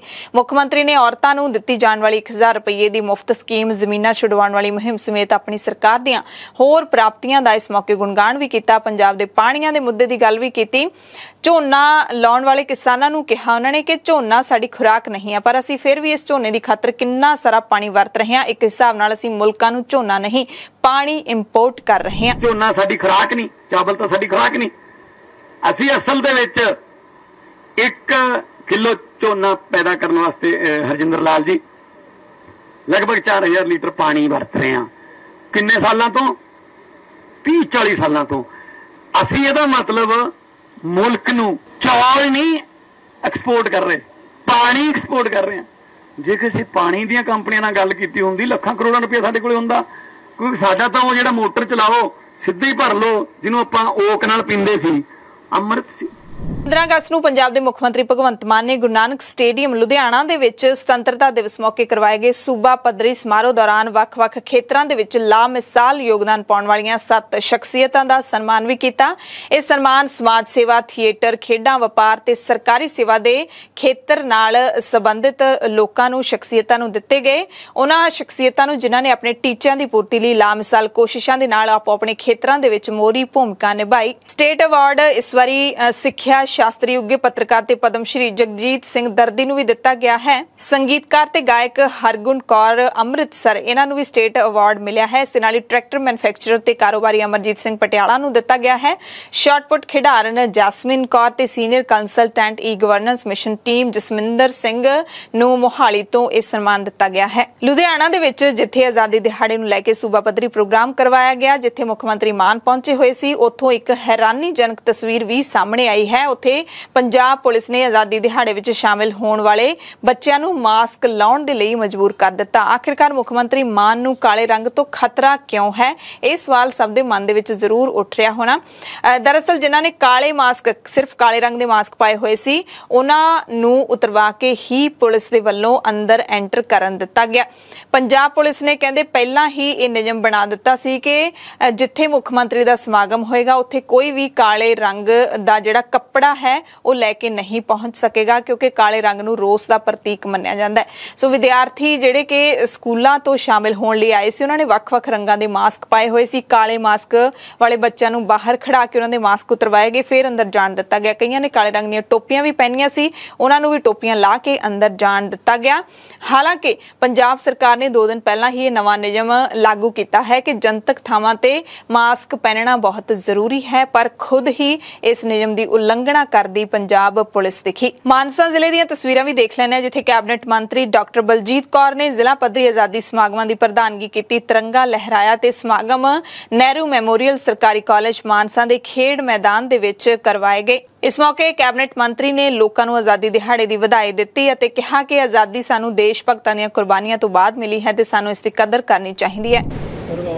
ਇਸ ਮੌਕੇ ਮੈਂ ਆਪ ਸਭ ਨੂੰ ਹਾਰਦਿਕ ਵਧਾਈ ਦਿੰਦੀ ਹਾਂ।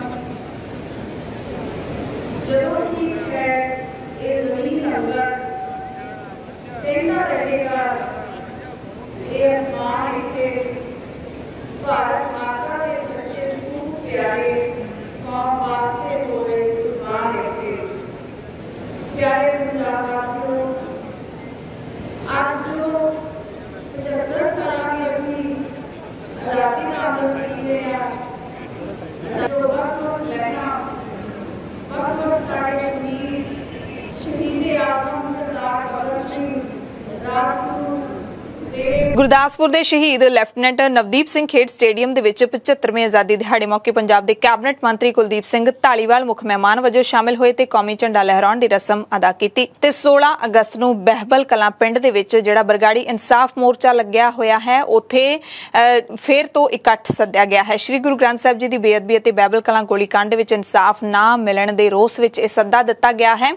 ਜਦੋਂ 15 ਦਿਨ ਪਹਿਲਾਂ ਇੱਥੇ ਇਕੱਠ ਬੁਲਾਇਆ ਗਿਆ ਸੀ ਤਾਂ ਪੰਜਾਬ ਵਿਧਾਨ ਸਭਾ ਦੇ ਸਪੀਕਰ ਕੁਲਤਾਰ ਸਿੰਘ ਸੰਧਵਾ ਇੱਥੇ ਪਹੁੰਚੇ ਸੀ। ਉਹਨਾਂ ਨੇ ਹੱਥ ਜੋੜ ਕੇ ਹੋਰ ਸਮਾਂ ਮੰਗਿਆ ਸੀ ਤਾਂ ਫਿਰ ਮੋਰਚੇ ਦੀ ਕਮੇਟੀ ਨੇ ਮੀਟਿੰਗ ਕਰਕੇ 15 ਦਿਨ ਦੀ ਹੋਰ ਮੌਲਤ ਦੇ ਦਿੱਤੀ ਸੀ ਤੇ ਕਿਹਾ ਸੀ ਕਿ ਜੇ 15 ਅਗਸਤ ਤੱਕ ਇਨਸਾਫ ਨਾ ਦਿੱਤਾ ਪੰਜਾਬ ਸਰਕਾਰ ਨੇ ਦੋਵਾਂ ਕੇਸਾਂ ਦੇ ਵਿੱਚ ਤਾਂ 16 ਨੂੰ ਮੁੜ ਤੋਂ ਇਕੱਠ ਸੱਦਿਆ ਜਾਊਗਾ ਤੇ ਇਹ ਇਕੱਠ ਹੈ ਜਿਹੜਾ ਬਹਿਬਲ ਕਲਾਂ ਦੇ ਵਿੱਚ ਹੋਵੇਗਾ। ਅਗਲੀ ਰਣਨੀਤੀ ਉਲੀਕੀ ਜਾਵੇਗੀ ਕਿ ਹੁਣ ਅੱਗੇ ਕੀ ਕਰਨਾ ਹੈ ਤੇ ਲੱਗਦਾ ਹੈ ਰੌਂ ਦੇਖ ਕੇ ਸਿੱਖ ਸੰਗਤਾਂ ਦਾ ਕਿ ਸਰਕਾਰ ਨੂੰ ਹੋਰ ਸਮਾਂ ਸ਼ਾਇਦ ਨਾ ਦਿੱਤਾ ਜਾਵੇ। ਇੱਥੇ ਸਾਰੇ ਜਿਹੜੇ ਬਹਿਬਲ ਕਲਾਂ ਗੋਲੀकांड ਦੇ ਪੀੜਤ ਪਰਿਵਾਰ ਨੇ ਉਹ ਲਗਾਤਾਰ ਲੰਘੇ ਸਾਲ ਦਸੰਬਰ ਤੋਂ ਧਰਨੇ ਉੱਤੇ ਬੈਠੇ ਹੋਏ ਨੇ। ਇਸੇ ਤਰ੍ਹਾਂ 16 ਅਗਸਤ ਨੂੰ ਸ਼੍ਰੀ ਅਕਾਲ ਤਖਤ ਸਾਹਿਬ ਵਿਖੇ 1947 ਦੇ ਵਿੱਚ ਵੰਡ ਮੌਕੇ ਮਾਰੇ ਗਏ 10 ਲੱਖ ਪੰਜਾਬੀਆਂ ਤੇ ਹੋਰ ਲੋਕਾਂ ਨਿਮਿਤ ਸ਼ਰਧਾਂਜਲੀ ਸਮਾਗਮ ਕਰਵਾਇਆ ਜਾਏਗਾ। ਪਿਛਲੇ ਦਿਨੀ ਸ਼੍ਰੀ ਅਕਾਲ ਤਖਤ ਸਾਹਿਬ ਦੇ ਕਾਰਜਕਾਰੀ ਜਥੇਦਾਰ ਗਿਆਨੀ ਹਰਪ੍ਰੀਤ ਸਿੰਘ ਨੇ ਐਲਾਨ ਕੀਤਾ ਸੀ ਕਿ ਲੱਖਾਂ ਦੀ ਗਿਣਤੀ ਵਿੱਚ ਜਿਹੜੇ ਲੋਕ ਮਾਰੇ ਗਏ ਸੀ ਉਹਨਾਂ ਨੂੰ ਸ਼ਰਧਾਂਜਲੀ ਦੇਣ ਦੇ ਲਈ ਸ਼੍ਰੀ ਅਕਾਲ ਤਖਤ ਸਾਹਿਬ ਵਿਖੇ ਅਰਦਾਸ ਕੀਤੀ ਜਾਏਗੀ। ਨਾਲੇ ਉਹਨਾਂ ਨੇ ਸਮੁੱਚੀ ਸੰਗਤ ਨੂੰ ਉਹਨਾਂ ਲੋਕਾਂ ਦੇ ਨਿਮਿਤ ਮੂਲ ਮੰਤਰ ਦੇ ਪਾਠ ਕਰਨ ਦਾ ਜਿਹੜਾ ਸੰਦੇਸ਼ ਹੈ ਉਹ ਵੀ ਭੇਜਿਆ ਸੀ ਤੇ ਪਹਿਲੀ ਵਾਰੀ ਹੋ ਰਿਹਾ ਹੈ 75 ਸਾਲਾਂ ਦੇ ਇਤਿਹਾਸ ਦੇ ਵਿੱਚ ਜਦੋਂ ਦੀ ਵੰਡ ਹੋਈ ਹੈ ਕਿ ਸ਼੍ਰੀ ਅਕਾਲ ਤਖਤ ਸਾਹਿਬ ਵਿਖੇ ਮਾਰੇ ਗਏ ਉਹਨਾਂ ਲੱਖਾਂ ਲੋਕਾਂ ਨਿਮਿਤ ਅਰਦਾਸ ਕੀਤੀ ਜਾ ਰਹੀ ਹੋਵੇ। 16 ਅਗਸਤ ਨੂੰ ਸ਼੍ਰੋਮਣੀ ਅਕਾਲੀ ਦਲ ਦੇ ਸੀਨੀਅਰ ਲੀਡਰ ਤੇ ਸਾਬਕਾ ਕੈਬਨਿਟ ਮੰਤਰੀ ਬਿਕਰਮ ਸਿੰਘ ਮਜੀਠੀਆ ਵੀ ਜ਼ਮਾਨਤ ਮਿਲਣ ਤੋਂ ਬਾਅਦ ਪਹਿਲੀ ਵਾਰੀ ਘਰੋਂ ਬਾਹਰ ਨਿਕਲਣਗੇ। ਵੱਡੀ ਗਿਣਤੀ ਵਿੱਚ ਚੰਡੀਗੜ੍ਹ ਤੋਂ ਸਵੇਰੇ 9:30 ਵਜੇ ਆਪਣੇ ਕਾਫਲੇ ਸਮੇਤ ਚੱਲ ਕੇ ਸਵੇਰੇ 11 ਵਜੇ ਸ਼ਹੀਦ ਆਜ਼ਮ ਸਰਦਾਰ ਭਗਤ ਸਿੰਘ ਦੇ ਪਿੰਡ ਖਟਕੜ ਕਲਾਂ ਪਹੁੰਚਣਗੇ। ਉਸ ਤੋਂ ਬਾਅਦ ਦੁਪਹਿਰ 3 ਵਜੇ ਸੱਚਖੰਡ ਸ੍ਰੀ ਦਰਬਾਰ ਸਾਹਿਬ ਜਾਣਗੇ। ਸ੍ਰੀ ਅੰਮ੍ਰਿਤਸਰ ਸਾਹਿਬ ਗੋਲਡਨ ਗੇਟ ਪਹੁੰਚਣਗੇ। ਉਸ ਤੋਂ ਬਾਅਦ ਦਰਬਾਰ ਸਾਹਿਬ ਮੱਥਾ ਟੇਕਣ ਲਈ ਜਾਣਗੇ। 9 ਅਗਸਤ ਨੂੰ ਕਪੂਰਥਲਾ ਦੇ ਗੋਇੰਦਵਾਲ ਰੋਡ ਤੇ ਬਣੇ ਇੱਕ ਗੰਦੇ ਨਾਲੇ ਦੇ ਵਿੱਚ ਡਿੱਗੇ 2 ਸਾਲਾਂ ਦੇ ਬੱਚੇ ਦੀ 6 ਦਿਨਾਂ ਬਾਅਦ ਲਾਸ਼ ਬਰਾਮਦ ਹੋਈ ਹੈ। ਘਟਨਾ ਸਥਲ ਤੋਂ ਕਰੀਬ 1 ਕਿਲੋਮੀਟਰ ਦੂਰ ਨਾਲੇ ਦੇ ਰਾਹ ਵਿੱਚੋਂ ਬੱਚੇ ਦੀ ਮ੍ਰਿਤਕ ਦੇਹ ਮਿਲੀ ਹੈ। ਜ਼ਾਹਿਰ ਤੌਰ ਤੇ ਪਰਿਵਾਰ ਦੇ ਲਈ ਦੁੱਖ ਸਹਾਰਨਾ ਬਹੁਤ ਔਖਾ ਹੈ। ਦਰਅਸਲ 9 ਅਗਸਤ ਤੋਂ ਹੀ ਇਸ ਬੱਚੇ ਨੂੰ ਪ੍ਰਸ਼ਾਸਨ, ਫੌਜ ਤੇ NDRF ਦੀਆਂ ਟੀਮਾਂ ਰੈਸਕਿਊ ਆਪਰੇਸ਼ਨ ਦੇ ਵਿੱਚ ਲੱਭਣ ਵਾਸਤੇ ਲੱਗੀਆਂ ਹੋਈਆਂ ਸਨ ਪਰ ਸਫਲਤਾ ਹੱਥ ਨਹੀਂ ਲੱਗੀ ਸੀ ਤੇ ਹੁਣ ਅਚਾਨਕ ਇਹ ਬੱਚਾ ਪ੍ਰਵਾਸੀ ਪਰਿਵਾਰ ਦੇ ਲੋਕਾਂ ਨੂੰ ਨਾਲੇ ਦੇ ਰਾਹ ਵਿੱਚੋਂ ਮਿਲਿਆ ਹੈ ਤੇ ਹੁਣ ਪੁਲਿਸ ਜਾਂਚ ਕਰੂਗੀ ਕਿ ਆਖਿਰਕਾਰ ਬੱਚਾ ਨਾਲੇ ਦੇ ਵਿੱਚ ਡਿੱਗ ਪਿਆ ਜਾਂ ਖੁਦ ਡਿੱਗਿਆ ਗਿਆ ਕਿਸੇ ਦੇ ਵੱਲੋਂ। ਇਸ ਗੱਲ ਦੀ ਜਾਂਚ ਹੋਣੀ ਹਾਲੇ ਬਾਕੀ ਹੈ। ਗੱਲ ਪੰਜਾਬ ਦੀ ਸਿਆਸਤ ਦੇ ਨਾਲ ਜੁੜੀ ਹੋਈ ਹੈ। ਅਬੋਹਰ ਤੋਂ ਕਾਂਗਰਸ ਦੇ ਵਿਧਾਇਕ ਸੰਦੀਪ ਜਾਖੜ ਨੇ ਪੰਜਾਬ ਕਾਂਗਰਸ ਦੇ ਪ੍ਰਧਾਨ ਅਮਰਿੰਦਰ ਸਿੰਘ ਰਾਜਾ ਵੜਿੰਗ ਨੂੰ ਚੈਲੰਜ ਕਰਦਿਆਂ ਕਿਹਾ ਕਿ ਜੇ ਵੜਿੰਗ ਵਿੱਚ ਹਿੰਮਤ ਹੈ ਤਾਂ ਮੈਨੂੰ ਪਾਰਟੀ ਦੇ ਵਿੱਚੋਂ ਕੱਢ ਕੇ ਦਿਖਾਉਣ। ਸੰਦੀਪ ਜਾਖੜ ਨੇ ਰਾਜਾ ਵੜਿੰਗ ਦੀ ਕਾਰਗੁਜ਼ਾਰੀ ਤੇ ਵੀ ਸਵਾਲ ਚੁੱਕੇ ਨੇ। ਉਹਨਾਂ ਨੇ ਪ੍ਰਧਾਨਗੀ ਦੇ ਅਹੁਦੇ ਤੇ ਸਵਾਲ ਚੁੱਕਦੇ ਹੋਏ ਕਿਹਾ ਕਿ ਪ੍ਰਧਾਨ ਪਹਿਲਾਂ ਆਪ ਅਨੁਸ਼ਾਸਨ ਦੇ ਵਿੱਚ ਰਹਿਣ ਫਿਰ ਕਿਸੇ ਹੋਰ ਨੂੰ ਨਸੀਹਤ ਦੇਣ। ਦਰਅਸਲ ਸੁਨੀਲ ਜਾਖੜ ਦੇ ਬੀਜੇਪੀ ਵਿੱਚ ਜਾਣ ਤੋਂ ਬਾਅਦ ਹੀ ਸੰਦੀਪ ਜਾਖੜ ਦੇ ਸੁਰ ਵੀ ਬਾਗੀ ਹੋ ਗਏ ਸਨ। ਕਈ ਵਾਰੀ ਕਾਂਗਰਸ ਦੇ ਖਿਲਾਫ ਉਹ ਬਿਆਨ ਦੇ ਚੁੱਕੇ ਨੇ ਕਾਂਗਰਸ ਪਾਰਟੀ ਦੇ ਵਿੱਚ ਹੁੰਦੇ ਹੋਏ ਵੀ। ਰਾਸ਼ਟਰਪਤੀ ਚੋਣਾਂ ਦੇ ਵਿੱਚ ਵੀ ਕ੍ਰਾਸ ਵੋਟਿੰਗ ਵਿੱਚ ਉਹਨਾਂ ਦਾ ਨਾਮ ਹੀ ਸਾਹਮਣੇ ਆ ਰਿਹਾ ਹੈ। ਕਾਂਗਰਸ ਪ੍ਰਧਾਨ ਰਾਜਾ ਵੜਿੰਗ ਅਬੋਹਰ ਦੌਰੇ ਤੇ ਪਹੁੰਚੇ ਹੋਏ ਸੀ। ਉਹਨਾਂ ਨੇ ਸੰਦੀਪ ਜਾਖੜ ਤੇ ਸਖਤ ਟਿੱਪਣੀ ਕਰਦੇ ਹੋਏ ਚੁਣੌਤੀ ਦਿੱਤੀ ਸੀ ਕਿ ਹਿੰਮਤ ਹੈ ਤਾਂ ਸੰਦੀਪ ਜਾਖੜ ਕਾਂਗਰਸ ਦੇ ਬਿਨਾਂ ਚੋਣ ਜਿੱਤ ਕੇ ਦਿਖਾਉਣ, ਯਾਨੀ ਕਿ ਕਾਂਗਰਸ ਦੇ ਨਿਸ਼ਾਨ ਤੋਂ ਬਿਨਾਂ ਚੋਣ ਜਿੱਤ ਕੇ ਦਿਖਾਉਣ। ਉਸ ਤੋਂ ਬਾਅਦ ਸੰਦੀਪ ਜਾਖੜ ਨੇ ਵੀ ਤਿੱਖਾ ਜਵਾਬ ਦਿੱਤਾ ਹੈ। ਪਿਛਲੇ ਦਿਨੀ ਕੈਬਨਿਟ ਮੰਤਰੀ ਲਾਲਜੀਤ ਸਿੰਘ ਭੁੱਲਰ ਦੀ ਮਰਹੂਮ ਅਦਾਕਾਰ ਸੰਦੀਪ ਸਿੰਘ ਉਰਫ ਦੀਪ ਸਿੱਧੂ ਦੇ ਨਾਲ ਲਾਲ ਕਿਲੇ ਤੇ ਝੰਡਾ ਝੁਲਾਉਣ ਦੀ ਇੱਕ ਵੀਡੀਓ ਵਾਇਰਲ ਹੋਈ ਸੀ ਤੇ ਇਸ ਵੀਡੀਓ ਨੂੰ ਕਾਂਗਰਸ ਦੇ ਵਿਧਾਇਕ ਸੁਖਪਾਲ ਸਿੰਘ ਖਹਿਰਾ ਨੇ ਵੀ ਆਪਣੇ ਸੋਸ਼ਲ ਮੀਡੀਆ ਤੇ ਸਾਂਝਾ ਕੀਤਾ ਸੀ ਅਤੇ ਮੁੱਖ ਮੰਤਰੀ ਭਗਵੰਤ ਮਾਨ ਅਤੇ ਮੁੱਖ ਮੰਤਰੀ ਅਰਵਿੰਦ ਕੇਜਰੀਵਾਲ ਤੋਂ ਜਵਾਬ ਮੰਗਿਆ ਸੀ ਕਿ ਉਹ ਇਸ ਬਾਰੇ ਸਪਸ਼ਟੀਕਰਨ ਦੇਣ ਕਿ ਉਹਨਾਂ ਨੇ ਇਸ ਬੰਦੇ ਨੂੰ ਆਪਣੀ ਕੈਬਨਿਟ ਦੇ ਵਿੱਚ ਕਿਵੇਂ ਸ਼ਾਮਲ ਕੀਤਾ ਹੈ ਜੋ ਕਿ ਦੀਪ ਸਿੱਧੂ ਦੇ ਨਾਲ ਲਾਲ ਕਿਲੇ ਤੇ ਕੇਸਰੀ ਝੰਡਾ ਝੁਲਾਉਣ ਵੇਲੇ ਸ਼ਾਮਲ ਸੀ। ਤੇ ਹੁਣ ਉਸ ਵੀਡੀਓ ਦੇ ਬਾਰੇ ਸੁਖਪਾਲ ਖਹਿਰਾ ਦੇ ਇਲਜ਼ਾਮ ਤੇ ਕੈਬਨਿਟ ਮੰਤਰੀ ਲਾਲਜੀਤ ਸਿੰਘ ਭੁੱਲਰ ਦਾ ਬਿਆਨ ਸਾਹਮਣੇ ਆਇਆ। ਭੁੱਲਰ ਨੇ ਮੀਡੀਆ ਦੇ ਨਾਲ ਗੱਲਬਾਤ ਕਰਦੇ ਹੋਏ ਸਵਾਲ ਦੇ ਜਵਾਬ 'ਚ ਕਿਹਾ ਕਿ ਹਾਂ, ਮੈਂ ਦਿੱਲੀ ਕਿਸਾਨ ਮੋਰਚੇ ਵਿੱਚ ਗਿਆ ਸੀ, ਮੈਂ ਲਾਲ ਕਿਲੇ ਤੇ ਵੀ ਗਿਆ ਸੀ ਕਿਉਂਕਿ ਮੈਂ ਕਿਸਾਨ ਦਾ ਪੁੱਤ ਹਾਂ। ਖਹਿਰਾ ਤੇ ਵਰਦਿਆਂ ਭੁੱਲਰ ਨੇ ਕਿਹਾ ਕਿ ਖਹਿਰੇ ਦਾ ਪਿਤਾ ਖਾਲਿਸਤਾਨ ਦੀ ਮੰਗ ਕਰਦਾ ਸੀ। ਪਹਿਲਾਂ ਖਹਿਰਾ ਆਪਣੇ ਪਿਤਾ ਬਾਰੇ ਦੱਸੇ, ਸਪਸ਼ਟ ਕਰੇ ਕਿ ਉਹ ਆਪਣੇ ਪਿਤਾ ਦੇ ਨਾਲ ਹਨ ਜਾਂ ਫਿਰ ਨਹੀਂ। ਪੰਜਾਬ ਸਰਕਾਰ ਦੇ ਵੱਲੋਂ ਸਰਕਾਰੀ ਸਕੂਲਾਂ ਦੇ ਵਿੱਚ ਸਿੱਖਿਆ ਦਾ ਪੱਧਰ ਉੱਚਾ ਚੁੱਕਣ ਦੇ ਲਈ 60 ਸਕੂਲਾਂ ਦੇ ਪ੍ਰਿੰਸੀਪਲਾਂ ਤੇ ਮੁਖੀਆਂ ਨੂੰ ਸਿਖਲਾਈ ਦੇ ਲਈ ਕੈਨੇਡਾ, UK ਤੇ ਸਿੰਗਾਪੁਰ ਆਦਿ ਹੋਰ ਮੁਲਕਾਂ ਦੇ ਵਿੱਚ ਭੇਜਿਆ ਜਾਊਗਾ। ਕੈਬਨਿਟ ਮੰਤਰੀ ਹਰਜੋਤ ਸਿੰਘ ਬੈਂਸ ਨੇ ਇਸ ਦੀ ਜਾਣਕਾਰੀ ਦਿੱਤੀ ਹੈ ਤੇ ਪੰਜਾਬ ਸਰਕਾਰ ਨੇ ਬਜਟ ਦੇ ਵਿੱਚ ਵੀ ਇਸ ਮਦ ਨੂੰ ਸ਼ਾਮਲ ਕੀਤਾ ਸੀ।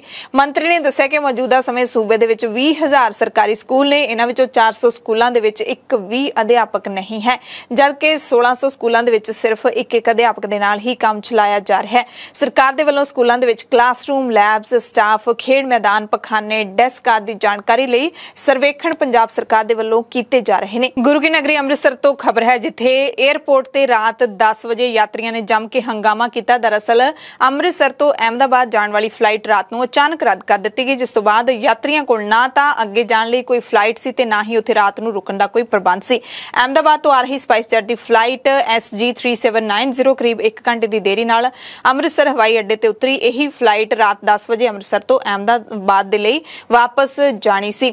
ਯਾਤਰੀਆਂ ਦੀ ਸਾਰੀ ਚੈਕਿੰਗ ਵਗੈਰਾ ਵੀ ਹੋ ਚੁੱਕੀ ਸੀ, ਪਰ ਐਂਡ ਸਮੇਂ ਤੇ ਆ ਕੇ ਕਹਿ ਦਿੱਤਾ ਗਿਆ ਕਿ ਫਲਾਈਟ ਨਹੀਂ ਉੱਡ ਸਕਦੀ ਤੇ ਪੂਰੀ ਰਾਤ ਯਾਤਰੀ ਇਸ 에ਅਰਪੋਰਟ ਤੇ ਹੀ ਪਰੇਸ਼ਾਨ ਰਹੇ। 15 ਅਗਸਤ ਨੂੰ ਦੇਸ਼ ਵੰਡ ਦੇ 76ਵੇਂ ਦਿਹਾੜੇ ਦੇ ਮੌਕੇ ਜਿੱਥੇ ਪੂਰੇ ਭਾਰਤ ਦੇ ਵਿੱਚ ਭਾਰਤ ਸਰਕਾਰ ਦੇ ਕਹਿਣ ਤੇ ਜ਼ਿਆਦਾਤਰ ਲੋਕਾਂ ਨੇ ਤਿਰੰਗਾ ਲਹਿਰਾਇਆ, ਉੱਥੇ ਹੀ ਸ਼੍ਰੋਮਣੀ ਅਕਾਲੀ ਦਲ ਅੰਮ੍ਰਿਤਸਰ ਦੇ ਪ੍ਰਧਾਨ ਸਿਮਰਨਜੀਤ ਸਿੰਘ ਮਾਨ ਨੇ ਆਪਣੇ ਘਰ ਦੇ ਉੱਤੇ ਜਿਹੜਾ ਹੈਗਾ ਉਹ ਕੇਸਰੀ ਨਿਸ਼ਾਨ ਲਹਿਰਾਇਆ। ਸੰਸਦ ਮੈਂਬਰ ਨੇ ਸੰਗਰੂਰ ਤੋਂ ਸਿਮਰਨਜੀਤ ਸਿੰਘ ਮਾਨ, ਇਹਨਾਂ ਨੇ ਪਹਿਲਾਂ ਹੀ ਐਲਾਨ ਕਰ ਦਿੱਤਾ ਸੀ ਕਿ ਤਿਰੰਗੇ ਦੀ ਥਾਂ ਤੇ ਕੇਸਰੀ ਨਿਸ਼ਾਨ ਲਹਿਰਾਇਆ ਜਾਵੇ ਤੇ ਇਸੇ ਐਲਾਨ ਨੂੰ ਉਹਨਾਂ ਨੇ ਖੁਦ ਵੀ ਪੂਰ ਚੜਾਇਆ ਤੇ ਸਿਮਰਨਜੀਤ ਮਾਨ ਨੇ ਸੋਸ਼ਲ ਮੀਡੀਆ ਪੇਜ ਟਵਿੱਟਰ ਤੇ ਵੀ ਕੇਸਰੀ ਨਿਸ਼ਾਨ ਹੈ ਜਿਹੜਾ ਉਹ ਲਾ ਦਿੱਤਾ, ਜਿਸ ਵਿੱਚ ਸੰਤ ਜਰਨੈਲ ਸਿੰਘ ਭਿੰਡਰਾਂ ਵਾਲਿਆਂ ਦੀ ਤਸਵੀਰ ਵੀ ਲੱਗੀ ਹੋਈ ਹੈ। ਇਸੇ ਤਰ੍ਹਾਂ ਸੋਸ਼ਲ ਮੀਡੀਆ ਨੂੰ ਖੋਲੋ, ਫੇਸਬੁੱਕ ਨੂੰ ਖੋਲੋ ਜਾਂ ਫਿਰ ਟਵਿੱਟਰ ਨੂੰ ਖੋਲੋ, ਜਿਹੜੇ ਖਾਸ ਕਰਕੇ ਸਿੱਖ ਨੌਜਵਾਨਾਂ ਦੇ ਪੇਜ ਨੇ ਉਹਨਾਂ ਨੇ ਵੀ ਆਪਣੇ ਪ੍ਰੋਫਾਈਲ ਦੇ ਉੱਤੇ ਜਿਹੜੀ ਤਸਵੀਰ ਹੈ ਉਸ ਨੂੰ ਕੇਸਰੀ ਨਿਸ਼ਾਨ ਦੇ ਵਿੱਚ ਬਦਲ ਦਿੱਤਾ ਸੀ, ਜਦਕਿ ਜ਼ਿਆਦਾਤਰ ਜਿਹੜੇ ਭਾਰਤ ਦੇ ਲੋਕ ਨੇ ਉਹਨਾਂ ਨੇ ਤਿਰੰਗੇ ਦੇ ਨਾਲ ਆਪਣੀ ਤਸਵੀਰ ਨੂੰ, ਪ੍ਰੋਫਾਈਲ ਤਸਵੀਰ ਨੂੰ ਬਦਲਿਆ ਸੀ। ਕਾਂਗਰਸ ਦੀ ਲੀਡਰ ਅਲਕਾ ਲਾਂਬਾ ਨੇ ਵੀ 76ਵੇਂ ਆਜ਼ਾਦੀ ਦਿਹਾੜੇ ਮੌਕੇ ਬੀਜੇਪੀ ਸਰਕਾਰ ਤੇ ਹਮਲਾ ਕੀਤਾ। ਪ੍ਰਧਾਨ ਮੰਤਰੀ ਨਰਿੰਦਰ ਮੋਦੀ ਨੂੰ ਉਹਨਾਂ ਯਾਦ ਕਰਵਾਇਆ ਕਿ ਦੇਸ਼ ਦਾ ਮੁੱਖ ਮੁੱਦਾ ਨੌਜਵਾਨ ਤੇ ਬੇਰੁਜ਼ਗਾਰੀ ਹੈ। ਅਲਕਾ ਲਾਂਬਾ ਨੇ ਬੀਜੇਪੀ ਲੀਡਰ ਦੇ ਪੁਰਾਣੇ ਟਵੀਟ ਨੂੰ ਰੀਟਵੀਟ ਕਰਦਿਆਂ ਕਿਹਾ ਕਿ ਭਾਜਪਾ ਤੇ ਪ੍ਰਧਾਨ ਮੰਤਰੀ ਲਈ ਮਸਲਾ ਨੌਜਵਾਨ ਤੇ ਬੇਰੁਜ਼ਗਾਰੀ ਨਹੀਂ ਹੈ, ਪਰਿਵਾਰਵਾਦ ਹੈ। ਤੇ ਅਲਕਾ ਲਾਂਬਾ ਨੇ ਬੀਜੇਪੀ ਲੀਡਰ ਵਰੁਣ ਗਾਂਧੀ ਦਾ ਟਵੀਟ ਰੀਟਵੀਟ ਕੀਤਾ ਸੀ, ਜਿਹੜਾ ਕਿ ਉਹਨਾਂ ਨੇ ਬੇਰੁਜ਼ਗਾਰੀ ਬਾਰੇ ਕੀਤਾ ਸੀ। ਵਰੁਣ ਗਾਂਧੀ ਨੇ ਲਿਖਿਆ ਸੀ ਕਿ ਸਰਕਾਰ ਵੱਲੋਂ ਸੰਸਦ ਵਿੱਚ ਦਿੱਤੇ ਗਏ ਅੰਕੜੇ ਬੇਰੁਜ਼ਗਾਰੀ ਦੇ ਹਾਲਾਤ ਬਿਆਨ ਕਰਦੇ ਨੇ। ਪਿਛਲੇ 8 ਸਾਲਾਂ ਦੇ ਵਿੱਚ 22 ਕਰੋੜ ਨੌਜਵਾਨਾਂ ਨੇ ਕੇਂਦਰੀ ਵਿਭਾਗਾਂ ਵਿੱਚ ਨੌਕਰੀਆਂ ਲਈ ਅਪਲਾਈ ਕੀਤਾ, ਜਿਨ੍ਹਾਂ ਵਿੱਚੋਂ ਸਿਰਫ 7 ਲੱਖ ਨੂੰ ਹੀ ਰੁਜ਼ਗਾਰ ਮਿਲਿਆ, ਜਦਕਿ ਦੇਸ਼ ਦੇ ਵਿੱਚ 1 ਕਰੋੜ ਦੇ ਕਰੀਬ ਮਨਜ਼ੂਰ ਅਸਾਮੀਆਂ ਖਾਲੀ ਨੇ। ਤਾਂ ਇਸ ਹਾਲਾਤ ਦੇ ਲਈ ਆਖਿਰਕਾਰ ਜ਼ਿੰਮੇਦਾਰ ਕੌਣ ਹੈ? ਤੇ ਵਰੁਣ ਗਾਂਧੀ ਨੇ ਇਹ ਟਵੀਟ 28 ਜੁਲਾਈ ਨੂੰ ਕੀਤਾ ਸੀ ਤੇ ਅਲਕਾ ਲਾਂਬਾ ਨੇ ਇਸ ਨੂੰ 15 ਅਗਸਤ ਨੂੰ ਸਾਂਝਾ ਕੀਤਾ।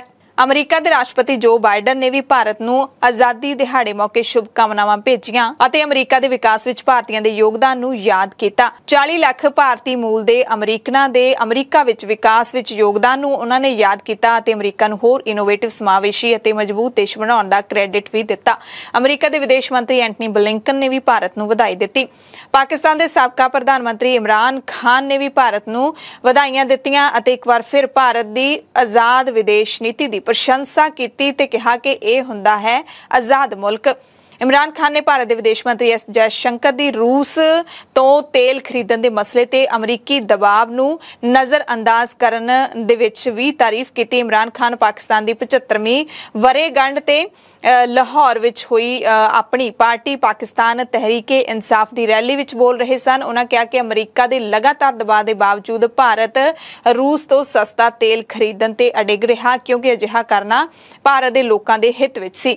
ਪਰ ਪਾਕਿਸਤਾਨ ਦੀ ਸ਼ਾਹਬਾਜ਼ ਸ਼ਰੀਫ ਦੀ ਸਰਕਾਰ ਕਹਿੰਦੀ ਹੈ ਕਿ ਪਾਕਿਸਤਾਨ ਦੇ ਲਈ ਬਿਨਾਂ ਅਮਰੀਕਾ ਦੇ ਸਮਰਥਨ ਤੋਂ ਜਿਉਣਾ ਹੀ ਸੰਭਵ ਨਹੀਂ ਹੈ। ਇਹ ਤੰਜ ਕੱਸਿਆ ਇਮਰਾਨ ਖਾਨ ਨੇ। ਉਧਰ ਜੰਮੂ ਕਸ਼ਮੀਰ ਦੇ ਸ਼੍ਰੀਨਗਰ ਦੇ ਲਾਲ ਚੌਂਕ ਦੇ ਵਿੱਚ ਘੜੀ ਟਾਵਰ ਤੇ ਤਿਰੰਗਾ ਝੰਡਾ ਲਹਿਰਾਇਆ ਗਿਆ ਅਤੇ RSS ਦੇ ਮੁਖੀ ਮੋਹਨ ਭਾਗਵਤ ਨੇ ਵੀ RSS ਦੇ ਮੁੱਖ ਦਫ਼ਤਰ ਤੇ ਪਹਿਲੀ ਵਾਰੀ ਲੱਗਦਾ ਹੈ ਤਿਰੰਗਾ ਲਹਿਰਾਇਆ। ਉਹਨਾਂ ਨੇ ਕਿਹਾ ਕਿ ਝੰਡੇ ਦੇ ਵਿਚਾਲੇ ਧਰਮ ਚੱਕਰ ਬਣਿਆ ਹੋਇਆ ਹੈ। ਮੋਹਨ ਭਾਗਵਤ ਨੇ ਤਿਰੰਗਾ ਲਹਿਰਾਉਣ ਦੇ ਨਾਲ ਭਾਰਤ ਮਾਤਾ ਦੀ ਤਸਵੀਰ ਤੇ ਮਾਲਾ ਵੀ ਚੜਾਈ। ਮੋਹਨ ਭਾਗਵਤ ਨੇ ਕਿਹਾ ਕਿ 15 ਅਗਸਤ ਨੂੰ ਸਾਨੂੰ ਜੋ ਆਜ਼ਾਦੀ ਮਿਲੀ ਉਸ ਦੇ ਲਈ ਕਈ ਲੋਕਾਂ ਨੇ ਕਈ ਕੰਮ ਕੀਤੇ। ਇਸ ਮੌਕੇ ਕਾਂਗਰਸ ਦੀ ਕੌਮੀ ਪ੍ਰਧਾਨ ਸੋਨੀਆ ਗਾਂਧੀ ਨੇ ਇਲਜ਼ਾਮ ਲਾਇਆ ਕਿ ਮੋਦੀ ਸਰਕਾਰ ਆਤਮ-ਮੁਗਧ ਹੈ, ਜੋ ਸੁਤੰਤਰਤਾ ਸੈਨਾਨੀਆਂ ਦੀਆਂ ਉਪਲਬਧੀਆਂ ਨੂੰ ਕਮਜ਼ੋਰ ਸਾਬਿਤ ਕਰਨ ਦੀ ਕੋਸ਼ਿਸ਼ ਕਰ ਰਹੀ ਹੈ। ਦੇਸ਼ ਵਾਸੀਆਂ ਦੇ ਨਾਮ ਜਾਰੀ ਆਪਣੇ ਸੰਦੇਸ਼ ਦੇ ਵਿੱਚ ਸੋਨੀਆ ਗਾਂਧੀ ਨੇ ਕਿਹਾ ਕਿ ਅਸੀਂ 75 ਸਾਲਾਂ ਦੇ ਵਿੱਚ ਅਨੇਕਾਂ ਉਪਲਬਧੀਆਂ ਹਾਸਲ ਕੀਤੀਆਂ ਨੇ, ਪਰ ਅੱਜ ਦੀ ਆਤਮ-ਮੁਗਧ ਸਰਕਾਰ ਸਾਡੇ ਸੁਤੰਤਰਤਾ ਸੈਨਾਨੀਆਂ ਦੇ ਮਹਾਨ ਬਲੀਦਾਨਾਂ ਅਤੇ ਦੇਸ਼ ਦੀਆਂ ਗੌਰਵਸ਼ਾਲੀ ਉਪਲਬਧੀਆਂ ਨੂੰ ਤੁੱਛ ਸਾਬਿਤ ਕਰਨ ਤੇ ਤੁਲੀ ਹੋਈ ਹੈ, ਜਿਸ ਨੂੰ ਕਦੇ ਵੀ ਸਵੀਕਾਰ ਨਹੀਂ ਕੀਤਾ ਜਾ ਸਕਦਾ। सोनिया गांधी ने भी कहा कि सियासी लाभ दे लई इतिहासिक तत्थां ते कोई भी गलत बयानी अते गांधी, नेहरू, पटेल, आजाद वर्गियां जिहड़ियां महान हस्तियां सी उन्हां नूं झूठ दे आधार ते कटहरे दे विच खड़े करन दे हर कोशिश दा कांग्रेस पुरजोर विरोध करेगी, करदी रहेगी। पश्चिमी बंगाल तो खबर है जिथे तृणमूल कांग्रेस के कौमी मुख सकत्तर ते पार्टी के सांसद अभिषेक बनर्जी ने आजादी दिहाड़े मौके बिना नाम लए नरेंद्र मोदी की सरकार ते निशाना साधा एक वीडियो संदेश जारी करके उन्होंने कहा कि की ये सही मायनिਆਂ ਦੇ ਵਿੱਚ ਉਹੀ आजादी है जिस दे लई साडे पुरखियां ने अपनियां जानां गवा दित्तियां। अपने आप तो पुछो कि ये नेता जी का भारत है, कि अज दा भारत शहीद भगत सिंह का भारत है, कि ये ਉਹੀ भारत है जिसका गांधी जी ने सुपना देखा सी। उन्होंने कहा कि अज जानबुझ के सरकार अते राष्ट्र दे विचाले लकीर खिंचण की कोशिश की जा रही है। केंद्रीकृत भारत की धारणा नूं लैके संकल्प देण दी प्रवृत्ति वधदी जा रही है। जो ये नहीं करते उन्होंने देश धरोही कहा जाता है। उन्होंने याद दिवाउण दा समा आ गया कि देश के प्रति साडा प्यार केंद्रीकृत भारत की धारणा तो किते परे है। Is this really the freedom that our brave forefathers laid their lives for? Ask yourself, is this Netaji's India? Is today's India Bhagat Singh's India? Is this the India that Gandhiji dreamt of? Today we are seeing a conscious attempt to blur the lines between the government and the nation. There is a tendency to pledge to a unitary idea of India, and those who fail are touted as Deshdrohis or anti-nationals.